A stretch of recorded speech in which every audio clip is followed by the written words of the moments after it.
Okay, everyone, we're going to take a look at a demonstration of how I can apply sort of a rendering effect. If I want to model the roundness of the head, have clearer, more detailed um, shadows and highlights, I can use this approach. So because I have all of my big shapes saved as alpha channels, I can reload those selections. Now in Photoshop, I'm using a technique where I command click on the alpha channel. And then I'm going to grab a brush, but this brush is going to have a soft edge. Now the technique I'm using here involves painting into an active selection on a new layer. That layer, a lot of times I'll use a blending mode like multiply. And I'm just going to gradually build up either a medium gray, eventually it's going to become a much darker gray, and maybe even fade into black. And you'll notice that I will paint with a combination of the edge of the brush or sometimes the full diameter of the brush. It kind of depends on the size. As I work here, you'll also see my cursor changing dynamically. I use a keyboard shortcut, which is the right and left bracket on the keyboard, but there are lots of other ways of changing the size of your brush tip as you work. And another reminder, always paint with a brush that is appropriate for the size of the area that you're trying to paint. And once again, I think at this point I'm just adding a little bit more darkness along the edge. If I avoid using the center of the brush, which is the densest part of the brush, I can build up a softer gradation of values along that edge. If I want to see the trail of the brush a little bit more clearly, then you might see kind of more of the center of the brush traveling within the selection. Now, it is possible to work with the marching ants, that active selection hidden. There is a hide selection edges shortcut under the view menu. And I figured with this piece it wasn't too distracting, and I think it's good to have it there in the video to remind you of the fact of why the brush strokes are being contained the way that they are. Right? So loading the hair now. I'm going to try to do some similar modeling. So using a soft edged brush or a brush with the hardness set to 0 or close to 0. And if it's a large brush, I can paint with the outer edge of that brush cursor to get a nice soft result. If I want something that's going to mimic a cast shadow where the edge of the shadow is going to be a bit harder, sometimes there'll be crisp cast shadow edges, sometimes those edges are harder, then you'll see me go to a smaller brush size because I want to have a little bit more of that edge show up. Okay, I'm noticing that I somehow neglected to include the mouth when I set up those alpha channels, but that should be okay. So the flat value that I used for the sweater, which is looking like a hoodie now, maybe I'll go ahead and make it into a hoodie. That value is not quite black. It is one of my darkest values, but I'm keeping the black of the line art as sort of an anchor for the overall illustration. But I can also build up to that black if I choose a foreground color to paint with that's close to that. So at this stage I can work additively or subtractively because everything is happening on the rendering layer. It's just going to be a matter of either painting onto that layer or erasing from that layer. The transparent pixels on that layer are allowing me to see the dark of the garment, the dark value of the garment on the flats layer. So as long as you just keep your layer setup in mind, and as long as you think about how to switch between the tools efficiently. So here I've switched over to the eraser tool. You'll be able to use whatever setup works best for you. Some people like to paint everything opaquely, in which case they need to be able to cycle through maybe different colors efficiently, or different values efficiently. If you're using a technique like this one, then switching between a painting tool and an erasing tool, as well as all the other settings, that's going to maybe take priority. Right?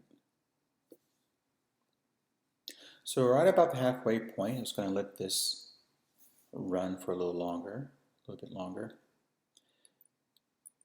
And if anything comes to mind, I'll comment on it.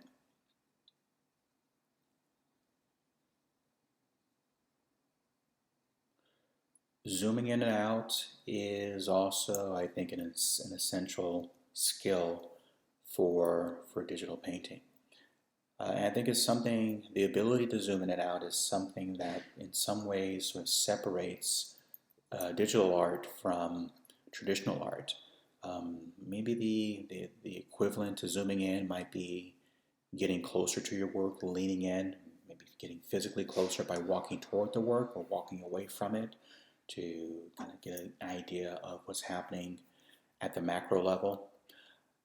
So you can do something similar when you're working digitally, but it is different. You can, for example, view your work at its maximum width and height within your window, and then take a step back, physically get up out of your chair, walk away from the screen, and look at it that way. Or you can stay put and scale things up and down to get an idea of how the composition is developing.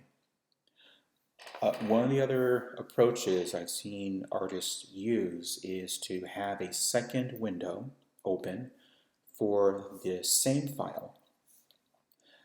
And that file will, one of the open windows will be your zoomed in sort of detail of the artwork. You could be working on that in that window. And then at the same time, you'll be able to glance over at another window that shows all of the artwork, the whole thing, either as a thumbnail or maybe larger. Maybe it's going to take up half of the screen. So I didn't use that setup here, but it did occur to me at some point while I was working that it might be good to see that in a later demo. Your monitor size, how much real estate you have for your panels and for your artwork, those are also going to affect how you work, right? A tablet, even if you have the largest model, it will possibly limit how many items you can have on screen at any given moment. So just be aware of it. I mean, there's really no rules per se. Just know that if you find yourself fighting against the tools and really struggling, you're going to want to make some adjustments.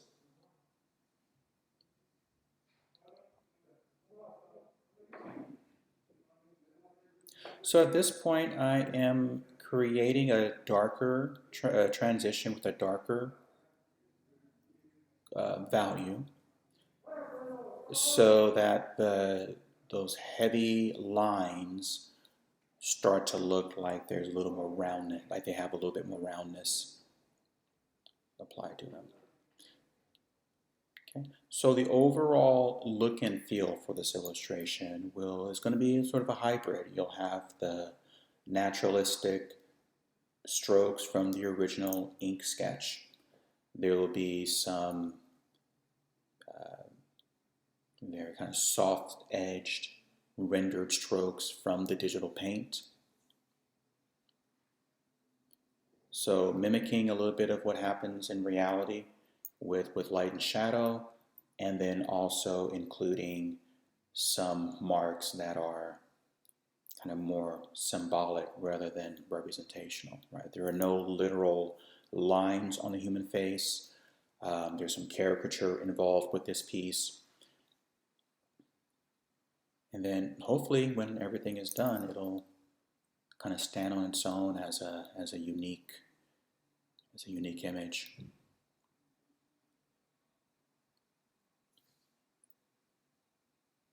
Sometimes I find myself kind of falling into habits, just things that are comfortable for me, brushes that I'm comfortable with, ways of applying color or value, ways of painting.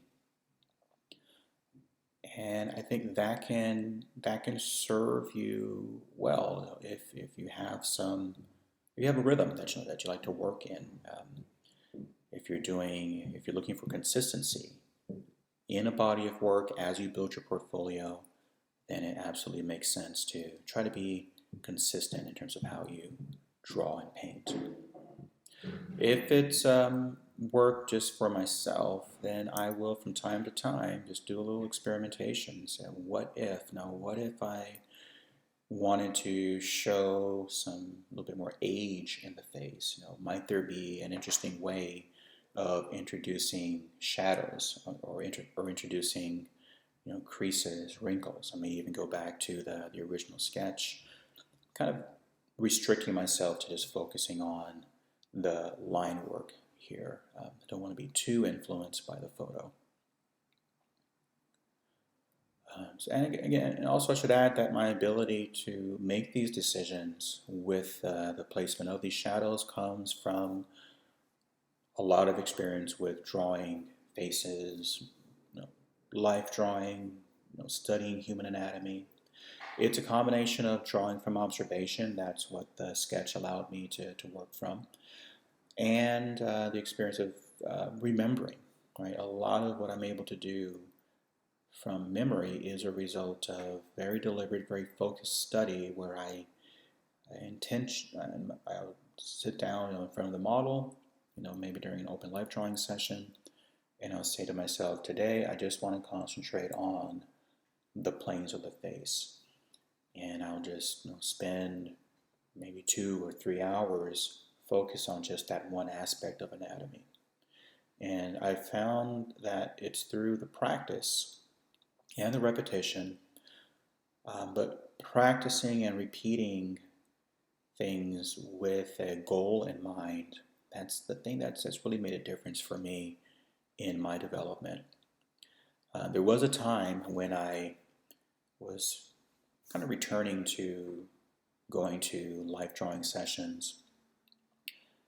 It was maybe years after having taken my first life drawing classes. I realized that I had some habits. I had a way of starting. I had a way of kind of struggling through a drawing. I didn't really have a clear process on how to start, how to get accurate proportions. I had a lot of these things that I did that were a result of habits that I developed in the classroom. So I got lucky. I found a really good book. The author, Anthony Ryder, he has a book full of beautifully rendered drawings.